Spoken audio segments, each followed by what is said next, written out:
Now he's talking about the first stage of his attitude to nature. When he was a child, his attitude to nature was very simple. He was carefree and spontaneous like animals. Okay. So now he says, although his attitude to nature is changed now at present, at present situation, but when he was a child, okay, when he first encountered nature, he was like a deer. He jumped over the mountains. He spent time by the side of deep river, lonely streams. So he was carried away by nature everywhere. The way a man, you know. runs away from something which he finds frightful, rather than chasing something which he loved. And at that time nature was all in all to him, was all in all, nature was everything to him. Okay. Although his attitude to nature was less refined, coarser pleasures means his attitude to nature was less refined and less mature during his boyish days, and he was happy in the glad animal moments, and that time is gone now. His attitude to nature was spontaneous and carefree at this time like animals. Come to the next line. Now he says that he cannot describe what he was at that time. The sound of waterfalls obsessed him like a passion. He's talking about the second stage of his attitude to nature.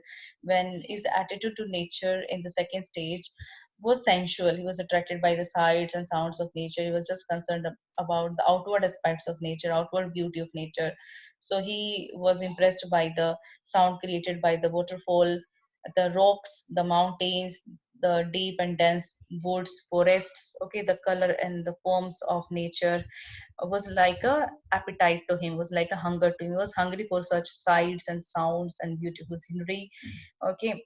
And he was not interested in any distant charm, in any distant beauty, okay, which was not available to him. And he was not interested in something which he could not see, or which was absent from his eyes. He was so happy and contented in the company of nature, so he was not interested in anything else. Now he says that the time is gone, and the joy which had made him emotional at that time is, you know, doesn't exist. Okay, and all its dizzy raptures, all its ecstatic joys, and the feelings are gone now. Not for this faint time, nor more, nor more. But now he says that he doesn't feel any grudge, or it is not lamenting the loss of, you know, his previous attitude to nature. Okay, but he says that he has received other gifts from nature, and he has got enough compensation, okay, for the loss of that kind of joys which he had felt when he was a when he was a child. Okay, he had got enough compensation from nature because other gifts have followed. For I have learned to look on nature not as an hour of thoughtless youth, but hearing oftentimes the still sad music of humanity. That now he says, now his attitude to nature is not like the way it was when he was ignorant young boy. Okay, but now he has better understanding of humanity, and he's able to know, he's able to hear the still and sad music of humanity, the calm and sad music of humanity. What does it mean? That there is something wrong with humanity. Okay, the sad music of humanity, there's something wrong with humanity, is able to hear this and is able to have better understanding of humanity. And this is not rough to ear, and this is not irritating to ear, this music. But he says that nature has the power to make us disciplined and to correct us. Come to the next lines.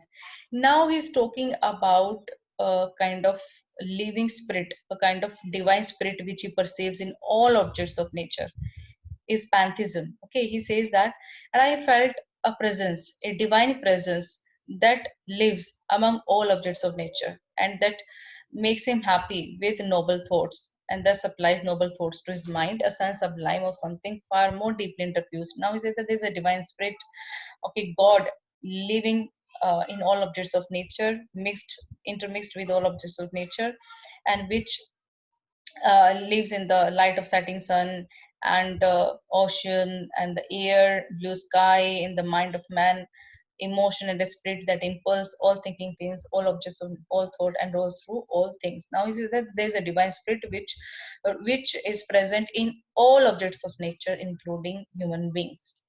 Now come to the next lines. Now he says, therefore am I still a lover of meadows and the woods and mountains and of all that he will behold from this green earth. Now he says, obviously at this time also he loves the forest, the mountains, okay, the trees, and everything which he finds beautiful on this earth, okay, and whatever he's able to perceive through his eyes and ear, the sights and sounds, okay, both what they have create and what we perceive, what we are able to see and what we are able to imagine, well pleased to recognize the nature and the language of the sense, that anchor of my purest thoughts, the nurse, the guide of guardian of my heart and soul of all my moral being. Now he's talking about nature, and he says that nature to him is like his nurse, okay, heals him when he's upset and disappointed, is motivation, okay, nature is his motivation and his protector, okay. Now he's talking about nature and the gifts which he has received from nature. He says that nature is like a nurse, guide and guardian of my heart, okay, and soul of all my moral being, okay. So uh, this is his attitude to nature. Now nature is like his nurse, okay, is motivator and is protector. Come to the next lines. Nor perchance if I were not the stored, should I the more suffer my genial spirits to decay. If he had not received such gifts from nature, then he would have lost uh, his ability to become happy and his genial spirits to decay. Means he has not been able to be happy and to live a joyful life. For thou art with me here upon the banks of this fair river. Now he's addressing his sister. He says to her that now you are standing with me by the side of this river. You are my dear friend, my dear friend, and in your voice is able to catch the language of his former heart. So in Dorothy, he sees the reflection of his, early years, okay, when he was young, and read my former pleasures in the shooting lights of thy wild eyes. So in the discharging lights of his sister's eye, he cannot see the former pleasure which he had once felt in the company of nature. Okay. Oh, yet a little while may I behold in thee what I was once. So in Dorothy is able to see what he was when in his early years, in his early encounters with the objects of nature, when he was carefree, when he was spontaneous, when he was ignorant. Okay. My dear sister, and this prayer I make. Now he's making a prayer, knowing that nature never did betray the heart that loved her. Now he says that nature doesn't betray the heart of those people who love nature. It is her special advantage, privilege is special advantage through all the years of this our life to lead from joy to life, joy to joy. So nature makes us happy, for she can so inform the mind that is within us. So nature can motivate our mind, can inspire us, okay, and it impresses us with its calmness and its beauty, and fill our mind with noble ideas, with noble thoughts, that and we reach to such a state, or we reach to such a blessed state where the harsh words spoken by others, okay, the rash judgments. What does it mean? What do you understand by the term rash? The careless judgments, okay, careless judgments, and the sneers of selfish men and scorns of selfish men, and the greetings and kindness, nor all the dreary intercourse of daily life, okay, mutual give and take of daily life, okay, shall prevail against it, won't affect us. Now he says that we reach to such a blessed mood, okay, because of nature, we reach to such a blessed mood when we are not affected by the evil tongues and the rash judgments and the scorns of selfish men, and even if somebody is greeting us, okay, and when nobody is kind, so whenever we witness such things, we won't be affected by such things, and we won't lose our peace of mind. So these things will not affect us, and we will always be blessed and happy. Now come to the next line. Or disturb our cheerful faith. Okay, so nothing can disturb our faith and the joy which we feel, that all which we behold is full of blessings, and with the company of nature, and with the motivation and inspiration from nature, we see everything full of blessings. We will focus our attention on the good things in life, and we see life full of blessings. Therefore, let the moon shine on thee in thy solitary walk. Now he says that let the moon shine on thee when you're alone, okay, and when you're walking, and let the mountain winds blow against you. And then he says, when your attitude to nature will become mature, okay, at this moment you are carefree, you are spontaneous, the way I was when I was young. But when you will become mature, okay, then you know the excitement which you're feeling at this moment, will turn into a peaceful pleasure, when thy mind shall be a mansion of all lovely forms. And at the time your mind will be the storehouse of all the beautiful experiences which you have spent in the company of nature. Thy memory be a dwelling place for all sweet sounds and harmonies. And your memory, you will have a memory which is full of all the sweet sounds and harmonies of nature. And if solitude or fear or pain or grief should be thy portion, if you will feel alone, or if you will be scared of something, and if you will be in pain and grief, at that time, nature will provide you kind of joy. Okay, nature will heal you.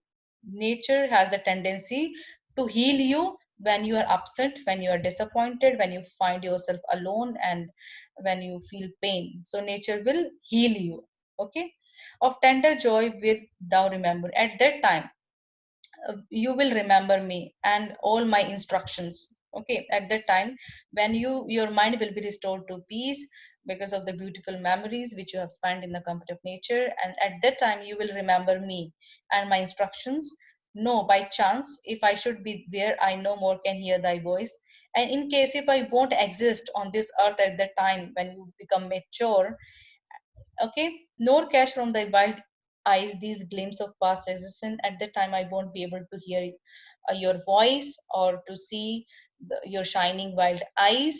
Will thou then forget that on the banks of this delightful stream we stood together? Now he's asking question to her, that will you forget the time which we have spent together by the side of this uh, river, and that I lost so long a worshipper of nature. Now he says that, will you forget that I am a worshipper of nature, and I here has come in the service of nature, rather unwearied means unexhausted. Okay, rather say with warmer love, oh, with far deeper zeal of holier love. Okay, so now he says that he feels warm love for nature, and a kind of holy love and a kind of enthusiasm, nor will thou then forget. So that obviously he says that at the time you won't forget that after many wanderings, many years of absence, these steep woods and lofty cliffs and this green pastoral landscape were to me more dear both for themselves and for thy sake. At that time, will you forget that this landscape, these cliffs, these woods, and this beautiful green and rural landscape was dear to me, okay, both for themselves, yet for others as well as for your sake. And this is here the poem ends. Thanks.